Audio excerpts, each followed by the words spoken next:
मैं आज से लगभग 2300 साल पीछे आया हूँ। स्वागत है पाटलिपुत्र में। ये उस समय का न्यूयॉर्क या लंदन है। ये दौर लौह युग कहलाता है। मगध सुपर पावर क्यों बना? दो वजहों से। पहली, ये देखो, लोहा। मगध के पास लोहे की खदानें थी जिससे बेहतरीन हथियार बने। छोटे छोटे कबीले अब खत्म हो रहे हैं क्योंकि लोहे ने खेल बदल दिया है। और दूसरी वजह, ये मिट्टी, गंगा के मैदानों की ये उपजाऊ मिट्टी।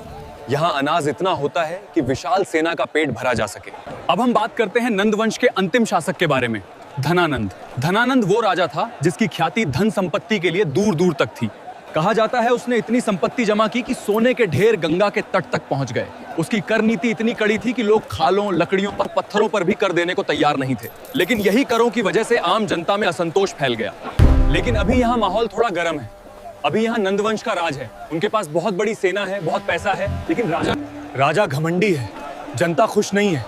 ऐसा लग रहा है जैसे ये शहर किसी तूफान के आने का इंतजार कर रहा है। अभी सब कुछ शांत दिख रहा है, लेकिन ये शांति असली नहीं है। जब जनता के भीतर असंतोष भर जाता है, तब बदलाव चुपचाप आता है। और इतिहास में सबसे बड़े तूफान बिना आवाज के ही जन्म लेते हैं। Oh my God! वो देखो, वो आचार्य चाणक्य हैं। और उनके साथ जो लड़का है, वो भारत का आने वाला कल है, चंद्रगुप्त मौर्य।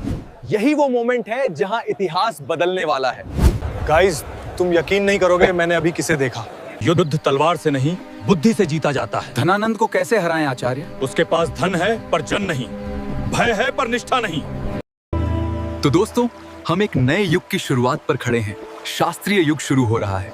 लगभग 321 ईसा पूर्व में चंद्रगुप्त और चाणक्य मिलकर भारत की नींव रखेंगे।